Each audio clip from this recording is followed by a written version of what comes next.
Hey everyone, welcome to our first YouTube Live. So I have to admit, I'm kind of learning on this one as well. Hopefully you guys can hear me okay. This is kind of a test because we're going to move most of our lives over to YouTube starting in 2024. The reason for it is really just the analytics process that Facebook uses. Sometimes you get blocked on Facebook and things just don't overly work. But tonight is kind of totally different than what I normally do.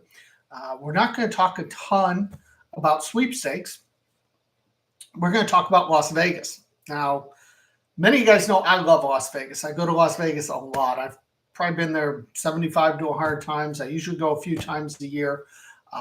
And next year is going to be the National Sweepstakes Convention in Las Vegas. It's going to be August 1st through the 4th. You can find all of the information on the convention tab on iWIN. Now, I am not responsible for the convention. I really don't have anything to do with the convention. I'll obviously be there, and I'll help out when asked, and most likely I'll be speaking at the convention. But it's ran by a lady by the name of Donna Chandler. And Donna, some of you guys know her as Donna Von Cannon. She recently got married, so congratulations to her. So she's now Donna Chandler. And she is running the convention next year. She's actually going to do a live with me on January 10th. And that one is going to be more about questions for the convention itself, so that you can talk about the convention and you can ask questions about that. This one is more general info on Vegas, things that hopefully will help you out, and I'll allow you to ask some questions, and hopefully some people watch this on review or watch it on demand, and it will give them some insight and some help for Vegas. So let's first talk about the location. The location is really, in my opinion, one of the perfect location. If you went to the convention in Vegas a couple years ago, this is on the Strip. The other one was a couple blocks off the Strip, and it was actually right behind this hotel, which used to be Bally's. In fact, I'll call it Bally's, I'm sure, a ton of times tonight, but it's actually the Horseshoe in Las Vegas. It's a Caesars property. For those who are rated in gambling, Caesars is what you're looking for. But it's right in the center. It's right across the street from the Bellagio. Right next to it is Paris. Some of you guys have seen the tower. It's actually a walkway back and forth through Paris. If you watched my tour of the hotel last time and you saw that there was there's two towers for the Horseshoe. And I said, if you want to make sure you get the close one to the convention. Well, good news. You don't have to worry about the second tower at all, because I said that there was a rumor that was going to convert to Paris. And sure enough, when I was just there last week, it now is part of Paris. It's really weird because you check in at Paris and then you walk through the tunnel and over through the Horseshoe Hotel to get to that tower. I assume they're going to change that, but yeah, I don't really know. So you don't have to worry about it, though, at all if you're staying at the Horseshoe. So most people are going to fly in. Some people will drive in. When you fly in, typical way is either cab, Uber, Lyft. Okay, Uber and Lyft are definitely prevalent. They are on the second floor in the parking garage. There's very good signage that you go over there, you walk across a bridge to the second floor of the parking garage. There's usually a ton of people there, and when the person pulls up, they actually text you and say, I'm in spot 55 or I'm in spot 44, and then you can walk safely and get in the Uber or Lyft. Most people use that. There are still taxi stands that you can do. Either one, depending on time of day, it can be anywhere between $15 to $30 to get you over to the hotel. When I just flew in this past time, I think I paid about $17, which is fairly normal when it's not overly busy. So that's what it cost me to get to the hotel. When you get to the hotel, they'll drop you off actually in front, right in the main area. If you are taking an Uber or Lyft from the hotel, it's actually on the side. So you'll come down the elevators, you'll walk towards the lobby, and right to your right-hand side, there's a set of doors, and that's where you'll go out and wait for Uber and Lyft. If you continued all the way forward, that's where you would go for like the taxi cab stand or the front of the hotel. Now, if you are driving in, there is a parking fee, and this is something new that Vegas really hasn't done. They really used to be able to park free everywhere in Vegas, and this is something new over the last couple of years that has started. It's about $18 to $23 a day, and all the prices and amounts I'm giving you are today. Now, granted, we know with inflation and prices skyrocketing, this could change over the next 6 months or so. But right now, this will give you a pretty good estimate of what you're looking at. There are ways to avoid that fee. You can be a platinum member or above with Caesars Rewards. That's based on your play. Now, you can get their credit card.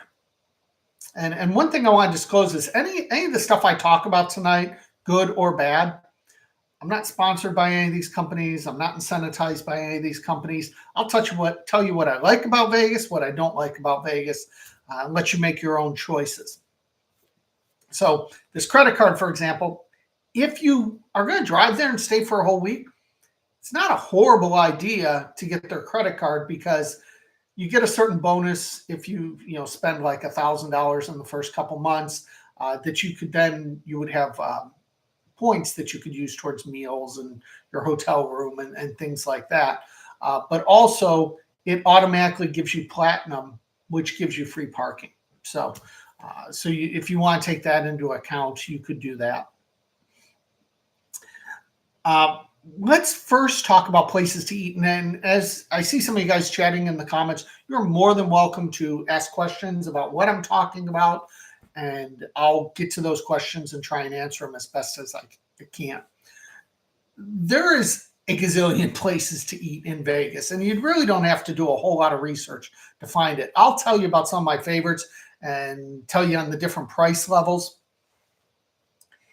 Starting with the hotel,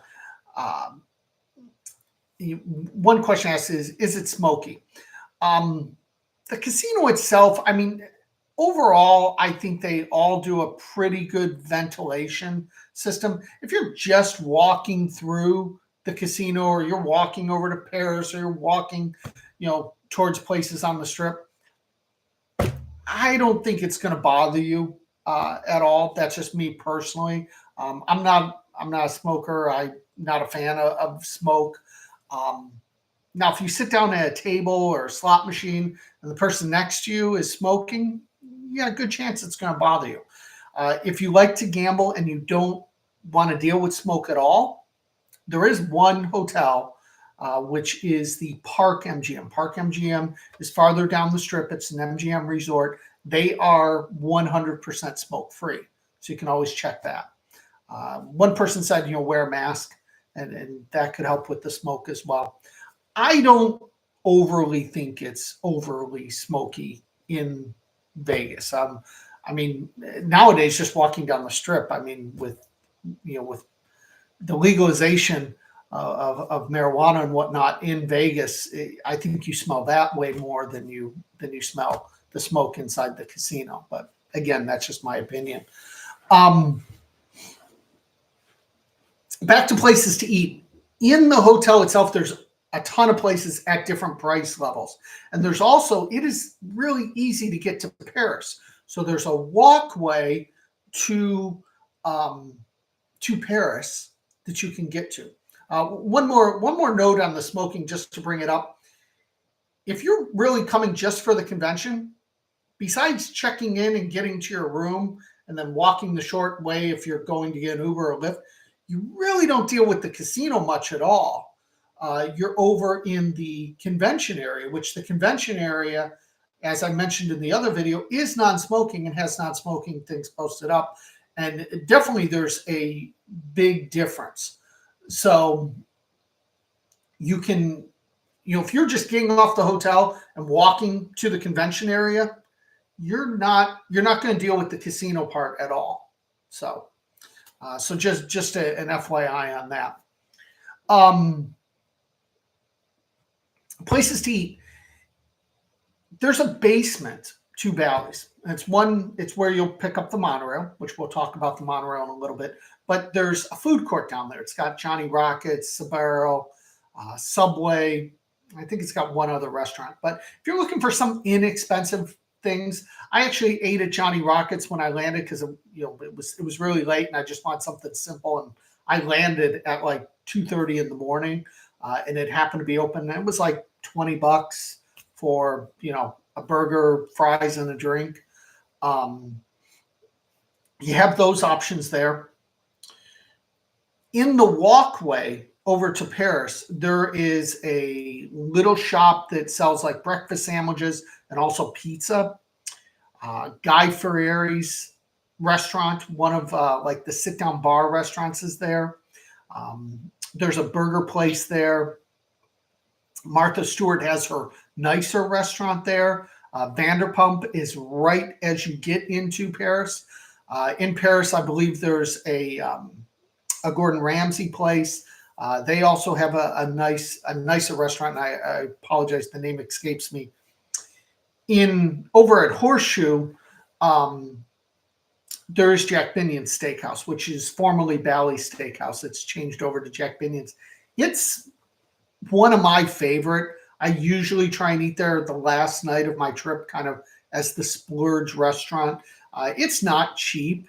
Like prime rib is like $70. Most steaks are in the $80 to $90 range. The sides are like $16, $17 a piece.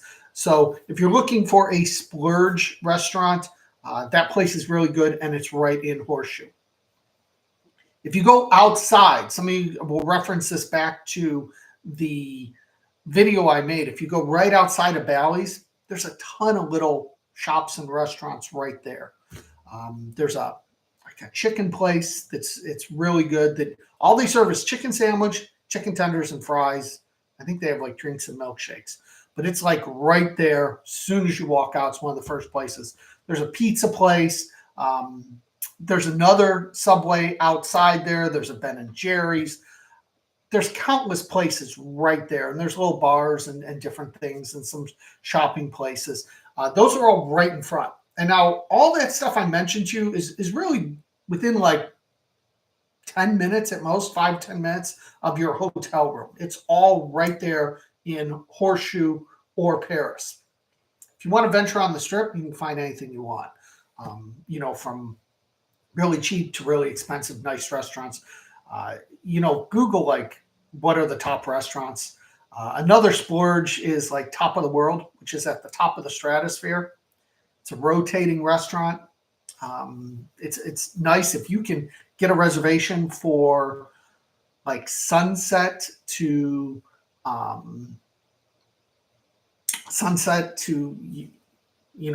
to that changeover tonight. It can be really cool to see that. You're not going to go hungry, but if you haven't been to Vegas in a little bit, you may get a little bit of sticker shock. Things have definitely climbed price-wise over the last couple of years. So if you haven't been there in 2 or 3 years, you may go to get a combo meal, but $20, $25 for a combo meal seems high, and it is. But just be aware of that. Yeah, there's always new restaurants opening, so definitely check those out. If you want snacks and you flew in, my recommendation is go to the CVS that's right in front of Bally's, or right in front of the Horseshoe. It's kind of like you go out and it's right to the left. It's right there between Paris and Horseshoe. There's a Walgreens close by if you prefer Walgreens. It will be more expensive than your typical CVS or Walgreens, but it's going to save you a lot of money. If I typically go there and buy a 12-pack of water. This time, a 12-pack of Aquafina was like $6.79. If I get one bottle in the little store in the casino, it's going to be more than that. They sell individual soda bottles, and they're like $3 or so. There are vending machines on each floor of the Horseshoe that sell water and soda for like $4. You can buy 6-packs of soda, though, and they're like $7. I think is what I saw for like a 6-pack of like bottles of soda. And they have everything else, the chips and all that stuff that you would need. But if you're just looking for some snacks for the room, do that. There are refrigerators. As far as I know, there's refrigerators in every room of every hotel room in Horseshoe. I've never stayed at one that I didn't have one. So you definitely have that. In-N-Out is close by. You guys know I love In-N-Out. It's about a 10, 15-minute walk. It's over by the high roller. That'd be the big Ferris wheel that you'll see. You can walk to it. You literally come out. You go behind the Cromwell Hotel and you walk straight, and you'll basically walk straight over to the high roller and make a left-hand turn, and In-N-Out is there. In-N-Out is actually one of the most economical places to eat. And it's, I don't know what it is, $12, $15, something like that for a combo with them. So In-N-Out's delicious. I love In-N-Out. I'm a big fan. If you've never been, you really need to check it out. They used to only have one in Vegas. Now they have 3, including the one right on the Strip. I actually didn't go last week. It's the first trip in a while that I just didn't make it over there. I don't think there's microwaves in most rooms, Denise. I'm not positive on that, so don't quote me on that, but you might be able to check on the actual Horseshoe site, and it'll tell you based on room. Let's see. What else do we got? Let's talk a little bit, just touch on gambling. I mean, I go to Vegas because I enjoy gambling. I like to play the tables. If you haven't been in a little bit, you'll notice that blackjack, if you're a blackjack player, most of the tables on the Strip are now 6 to 5. Unless you're playing like $100 minimum, a blackjack only pays you $6 on a $5 bet. It used to always be 3 to 2. And some people, I'm sure, are like, well, how much of a difference is there? What kind of difference is that? For example, if you're a $10 bettor, okay, so you bet $10, which it's hard to find a $10 table in Vegas anymore on the Strip. You may find them downtown. Usually has some lower tables, but most of the tables start at 15 and go from there. But say a $10 bet, if you hit blackjack, you used to get $15. Now you get $12. If you're a $100 player, you used to get $150, and now you get $120. So yeah, so that is definitely kind of frustrating. But if you look around, you can look and find 3 to 2 tables. Do you know what the craps tables are up to these days? I did not see any $10 craps tables on the Strip this time. Most of them were 15 to 25 minimum. Now, granted, I actually didn't play craps this trip. So if you're looking for lower table limits, go downtown. And we're going to talk about downtown and going downtown. But you can definitely play lower limits downtown.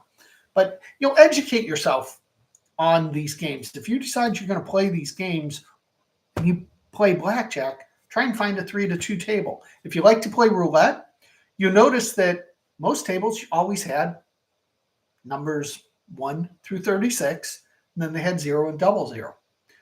Well, a lot of the tables now have added a third option for the 0. So a single 0, a 00, or a 000. Don't play those tables if you can avoid it. Why? It's one less number that can come up. So it actually takes the house advantage up a couple percent just by adding that one number. So again, try and look for just a single or 00 and available. Years ago, you used to be able to play the high limits And the high limits only had 1 0, didn't even have the double zero. So that helped your odds a little bit. I don't play high limit roulette, but I do like to play roulette every now and then for low stakes. And you try and watch that, and that would really help you. Again, I mentioned, if the smoke is a concern and you want to gamble, but you don't want to gamble and you're concerned about smoke, you can go to Park MGM. Park MGM is totally non-smoking. I actually love the hotel.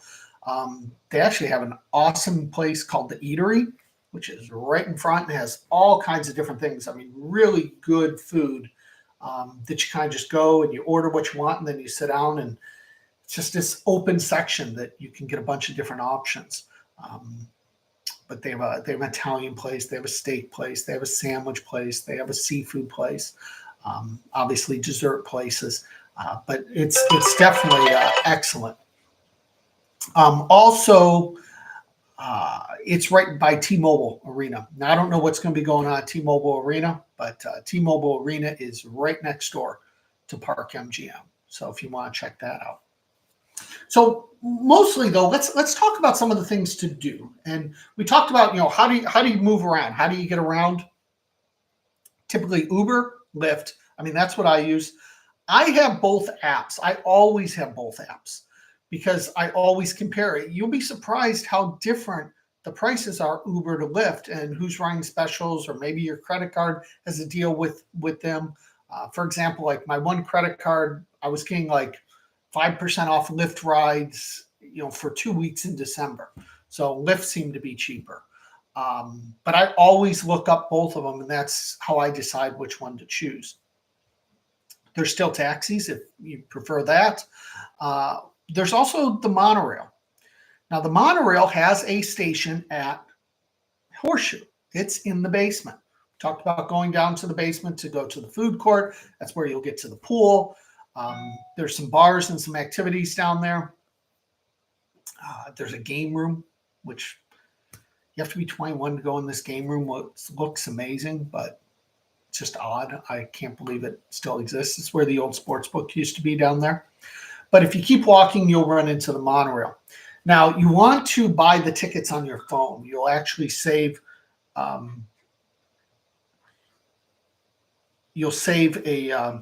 few dollars on that.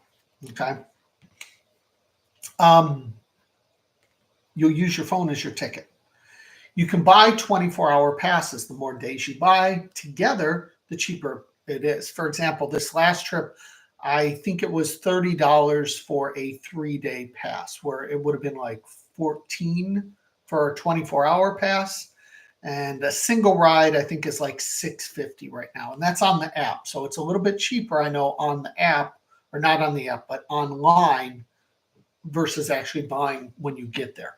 And then your phone is your ticket. You just kind of scan it, and it opens the gate, and you go and you get on. You ride as much or as little as you want if you have the unlimited passes. It takes you all up and down the strip. It takes you all the way down to MGM, and then it takes you all the way down to almost to the Stratosphere. I've rode it. It's like every 6 minutes or so it comes. It's very, very convenient. You just need to always know when you ride it, like where you want to go. So like if you're going something across the street, if you want to go to, say, what would be across the street? Like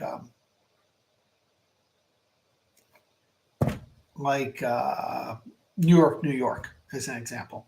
You would take it down to MGM, but then you got to get off, walk all the way through MGM, walk across the strip on a bridge over to New York. Stop at the Disney store. Isn't the Disney? Oh, stop. There is a Disney store on the strip, and that's why I thought you were asking. But no, it doesn't take you all the way to Disney World.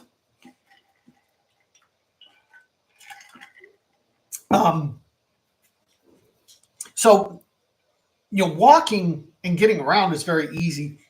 But just remember, Vegas is big, and hotels are big. So you will do a lot of walking from one hotel to the next if you decide to do that. So it may look close on a map. You may say, you know what, I want to walk over to Caesars and see the Forms, which the Forms are cool. They have They have little shows there in the forums, but they also have all the shops and the retail in there. It's just cool to walk through. There's tons of restaurants over there. It's probably a good, 15, 20-minute plus walk to get over to Caesars and into the forums and walk around, then walk back. I mean, you're going to end up doing a couple miles just doing that. So just be aware of that if that's something of a concern. Some of you guys mentioned downtown. Downtown's cool. It has Fremont Street. It has that light show overhead that a lot of you guys have seen. That's free. So you can go check it out. People watching there is amazing. If you want to see everything and anything, go downtown and you'll understand exactly what I'm talking about. It's definitely interesting. It's old school Vegas. A lot of the old hotels, you got Binion's down there. You got, Four Queens. There are some newer hotels like Circa has come down there. So you can go down there and you can check out all that. A lot of places down there, Golden Nugget is there, will have lower limits. So if you're looking to gamble, lower limits down there. Also, some of the restaurants are a lot cheaper down there as well because they're still trying to attract people.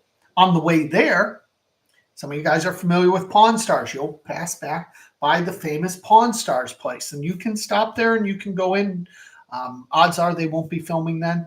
But that area now, it's this very small little store. But they bought the shopping center next to it, and Rick Harrison has his own barbecue restaurant.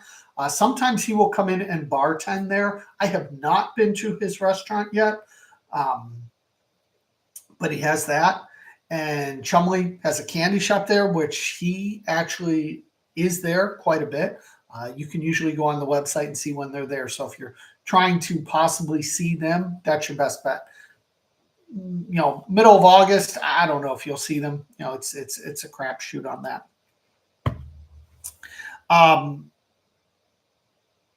You can take day tours. I always try and do stuff outside of just Vegas and gambling, whether it's shows or tours or different things. I try and do something different every time I've gone. Big splurge would be taking a helicopter over to the Grand Canyon. I've done that where it lands, you can see the Grand Canyon, takes you back. You can do bus trips, like full day trips. If you're coming in early, you can do like a 10, 11 hour plus bus ride to the Grand Canyon and back. And it's usually about $100, $150 a person. You can book those tours usually on like Viator. If you Google them, there's a bunch of different places. I've went out to Red Rock, not Red Rock like you're thinking in Colorado, but Red Rock is about 30, 40 minutes outside of Vegas. You can do some walking around, some hiking, some climbing there. There is a Red Rock casino there that a lot of people brag about. I have not seen the Red Rock casino. I have been to the Red Rock area in general and done some hiking and different things like that. I have went out to Area 51. Really as close to Area 51 as you can get. You can get to the gate. That's as close as you can get. There are tours. It's about 3 hours each way. So it's a full day tour. They stop and, there's some gimmicky little stores and different things, and they tell you a lot of the history. It was a very interesting tour. I'm glad I did it. Both me and the person who went with me, we both fell asleep coming back on the way back because, going out there, you're excited and it's really cool. And then coming back, it's like 3 hours. Somebody mentioned the Neon Sign Museum. So the Neon Sign Museum is the Neon Museum. It is about 15 minutes. You'll definitely need to Uber or Lyft there. Definitely high on my recommendation list. You can go there for, I think there's a senior rate for about $20 and a non-senior rate for like $25. Now that includes a guided tour of the neon lights, and then also their show Brilliance. You don't have to do the show Brilliance, but Brilliance is like video / lights / music. It's like a 20-minute show or something. I think it's well worth it. I think the tour is super cool. I've done both of these multiple times. because I've been there with different people who wanted to see it. Go at night, in my opinion, and you do need to reserve a time, and they're like 15-minute time slots. And you actually like wait across the street. If you are driving, there's free parking there. So you can park there. They'll wait. They'll call your 7:15 group, and you go over. And you actually, if you're doing both, you'll book your guided tour, and you'll also book your show as well. So you just need to time those out right. I think the guided tour takes about 45 minutes. So Bill mentioned some of the things that I'm actually going to talk about as well. As one is the Pinball Hall of Fame. That is free. I have not been to the Pinball Hall of Fame. It's on my short list of things I still want to do. And I have never been to the Welcome to Las Vegas sign. So that's a little bit outside the area, but you can go there. Expect a line. If you are going to go there to get a photo, expect that you're going to wait in line. You might wait like 30 minutes or so to get your picture right in front of it. If you go early in the morning, that typically is a little bit better. Vicki mentioned the Mobster Museum. The Mob Museum is downtown also. I have done the Mob Museum. I think it's like maybe 15, 20 bucks, something like that. I don't remember the exact price on that. But, you can tour the Mob Museum. It'd take you probably 2 hours or so. You can then, have lunch downtown somewhere. The Heart Attack Grill is a favorite of a lot of people. I think if you're over, I don't know, if you're over 300 or 350 pounds, you eat for free. And there's literally like a big giant scale right outside that you step on and tells you what you weigh. And so I have not ate there. But if you want to check out that, you can check that place out. Helicopter tours. I think helicopter tours are super cool to do at night. About $130 or less, you can do like a 15-minute helicopter tour to see the neon lights all lit up. Allegiant Stadium, home of the Raiders. The Raiders obviously won't be playing. They do tours of the stadium. I have been in the stadium. It's a cool stadium. I have not done the tour, so I don't know how in-depth. One member did tell me they had done the tour and thought it was really cool. So if you wanted to check that out. The High Roller, I mentioned, is right by In-N-Out. So you can go over there. It's a 30-minute ride all the way around. There's bar service, and it's – I forget if I wrote down the price. I feel like it's like 25, 30 bucks to do the High Roller. So something like that.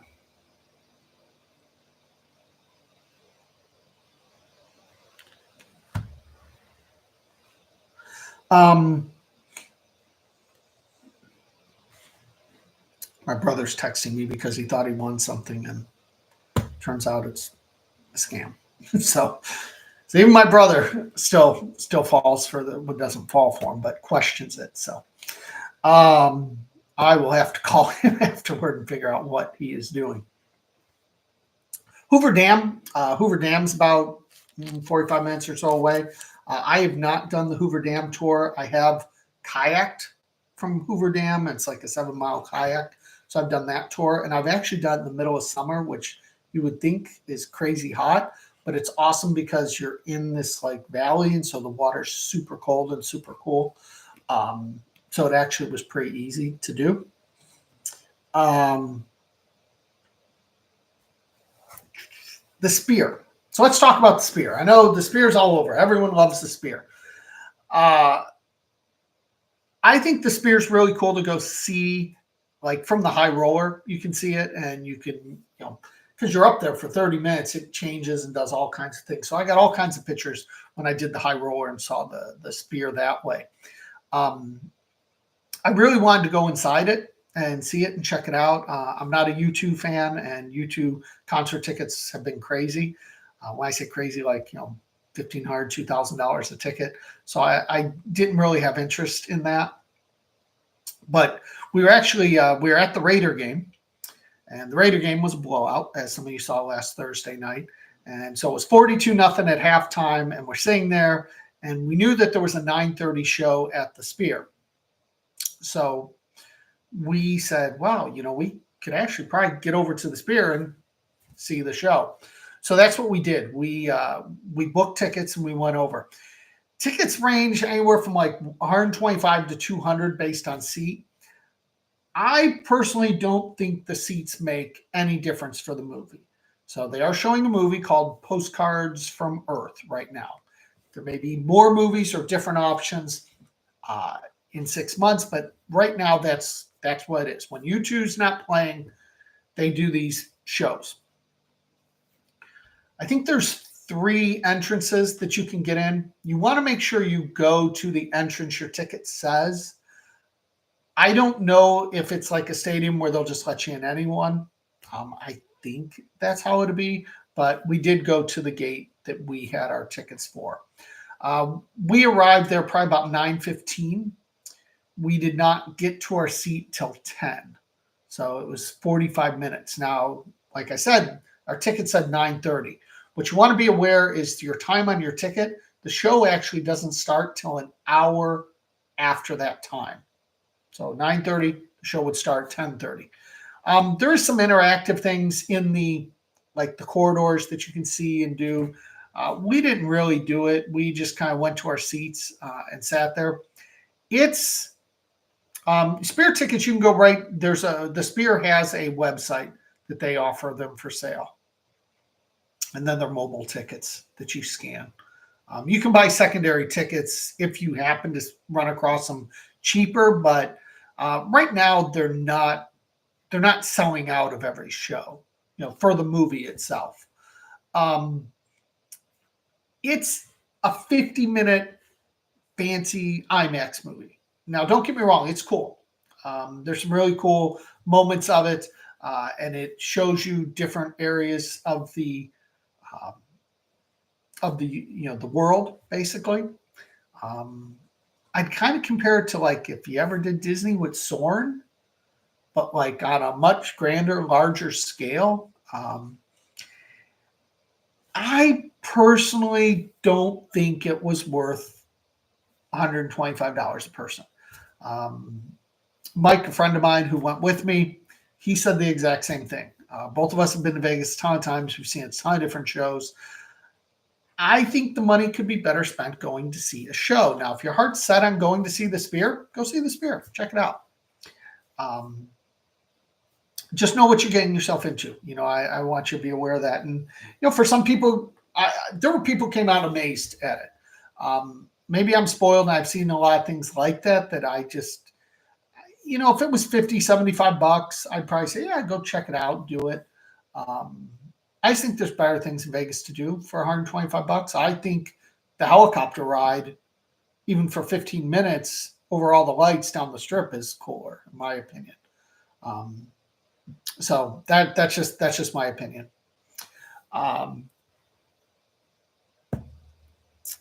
Let's see what else we got. All right, let's talk about a couple free things to do because everything costs money in Vegas.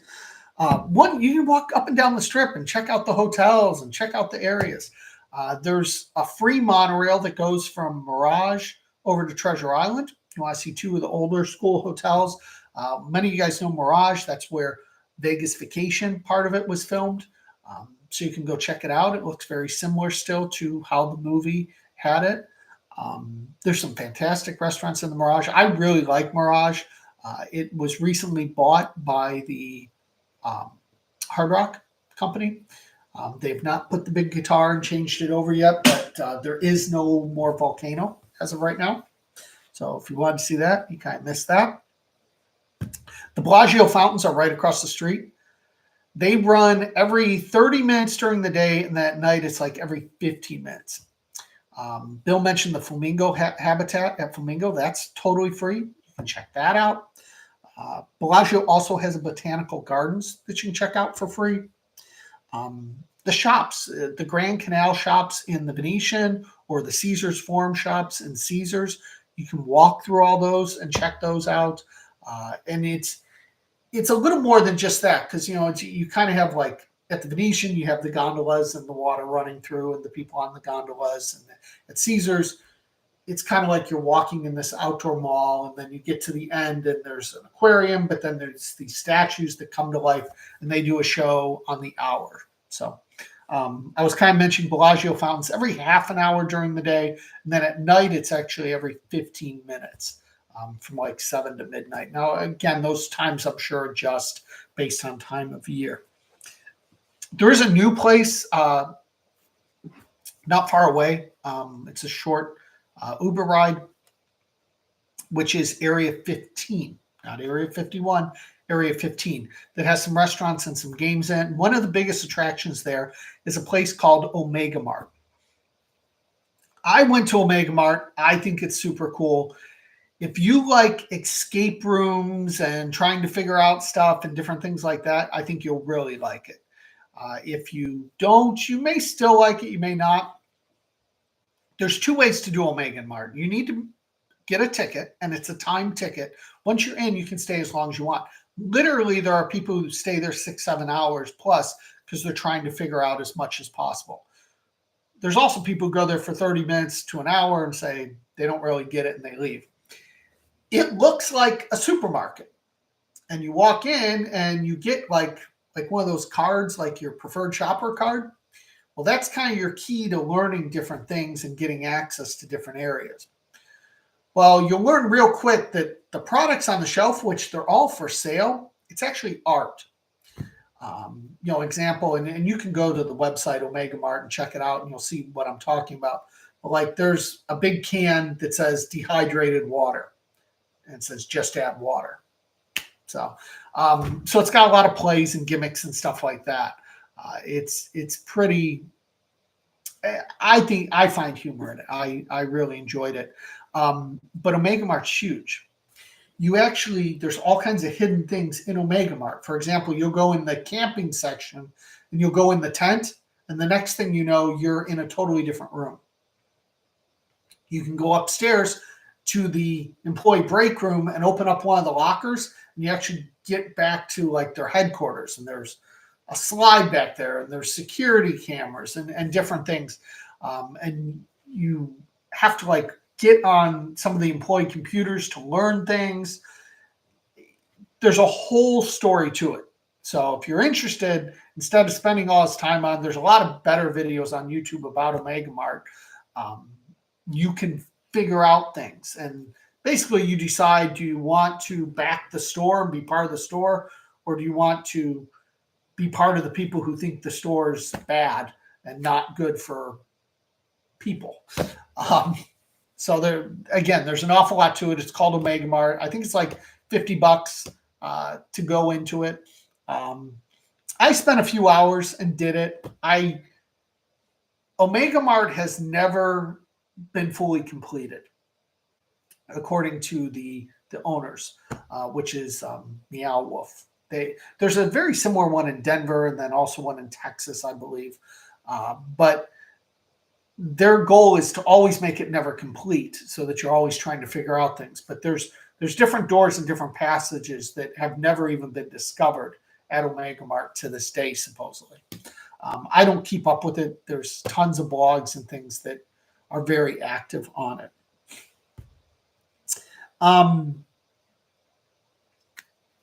That gives you a lot of things to do. The last thing I want to talk about is like shows.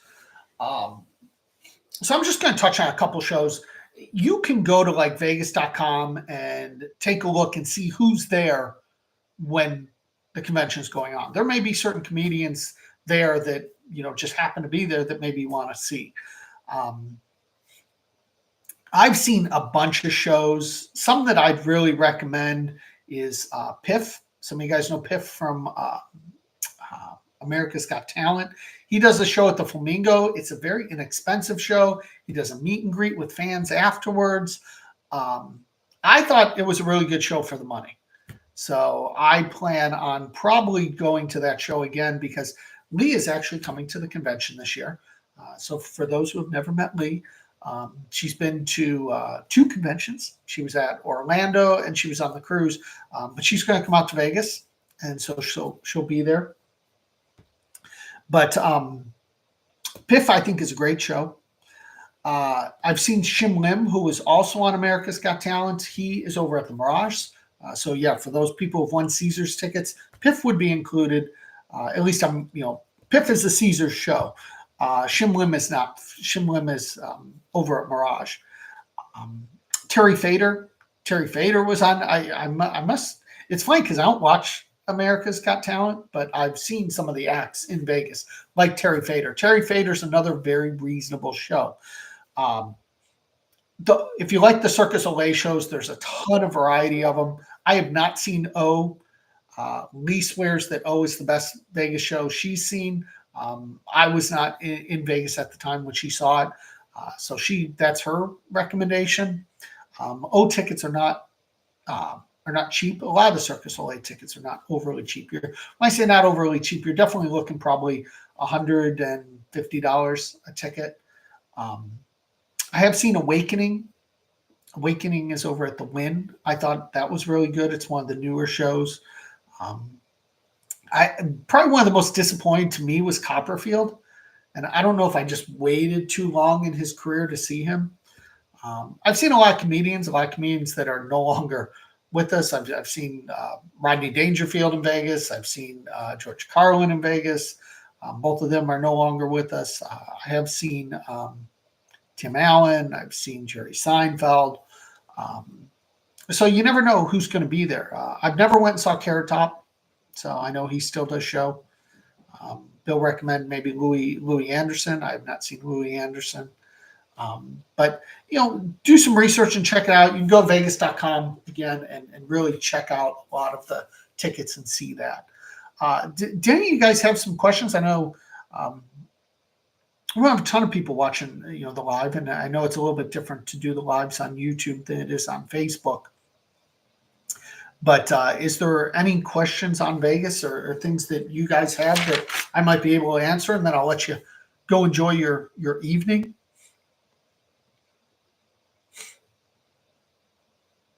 Give you a second. But again, we're going to do a Q&A with Donna in January 10th. And it's going to be at 9 p.m. Eastern time. Because she's on a little bit different time zone. So to make it easier for her, that will work best for everyone. I will let you know if it'll be on YouTube or if it will be on Facebook or both. Or we're still figuring out the details on that. Yeah, there's a lot to do. You just need to decide what you want to do. And a lot of it depends on how much time you have. I mean, if you're coming in, say Thursday, and you can come into the convention Thursday and you're leaving on Sunday, your time's going to be majority of it spent with the convention. You will have Friday evening to kind of go do what you want. There's nothing going on convention-wise Friday evening. And then on Saturday, they're doing the after party. The after party is all the upgrades and different things like that. And I know most people are going, but if you're not going to that, then you would have Saturday evening to do stuff. Bill mentioned Madame Tussauds. Will you be putting on your Elvis costume for the welcome party? I haven't decided yet. I know they're doing an Elvis impersonation contest, so I might have to do that. I won't have my hound dog with me. He's sleeping over there next to me. Kathy asks if the hotel gives you any discounts on food. Not typically. If you're rated with them, you can get some discounts, but not typically. As far as excursions set up by the convention, I don't know any officially, and I hate to speak for Donna because I don't know for sure. I don't know what she's going to do, but I can tell you that my thought is that there's so much and so many options for people to do things in Vegas. It's a little bit different in, like Arizona, like we were, where, you have very limited excursion options and you kind of want to plan it and then go as a group. Where here you just have an overabundance. So you'll probably set up what you want and use the Discord, the convention chat area. If you want to, say you want to go to Area 51 and you want to get 4 or 5, 6 people together and go do it, do that. You could probably book a private driver and just the 4 or 5 of you go do that. Definitely work together on stuff like that. My plan, I actually just booked my flights and everything. I plan on coming in on Wednesday, and then I'm leaving on a red-eye Sunday night. So now, who knows? My flights may get changed 17 times between now and then, which seems to happen. But that is my plan. I'll be there early on Wednesday, and then leave on Sunday. But yeah, if you're coming just like Thursday or Sunday, the convention is going to take up majority of your time. You want to find something to do Friday night. If you're a late owl, you can go late on Thursday night after the welcome party. You can go before the welcome party. And then Saturday, if you're doing the Saturday convention and the Saturday, the after party, you're not going to have a whole lot of time on Saturday. And then Sunday will be over midday. So if you're there Sunday still, you'll definitely have Sunday afternoon and the evening and whatnot. Again, if you just want to hang by the pool, there's a great pool at Bally's. The pool video is up on the tour of the hotel that I did. But how expensive airfare? That is such a tough question because it really varies based on where you're coming from. Example, like from Orlando, I can fly Frontier, and I a lot of times pay like $129 round trip. I fly Frontier a lot, and a lot of times they're very inexpensive. Now, my airfare this far out, it was more expensive than it has been. It was, let's say it was going to be like $270 a person or so, and I ended up using miles just to pay for my airfare this time because I have so many Frontier miles, and I don't use them too often because the flights are usually so cheap. So that's why I did. So other than that, I think that's about it. I appreciate you guys tuning in. This will be up so you can rewatch it or share it with friends or family that are coming out to Vegas. I hope to see you in Vegas, and hopefully we'll be doing some more of these streams on back to normal stuff, sweepstakes. So thanks for tuning in. Hopefully it will help you in some of the planning. I'll talk to you guys all soon.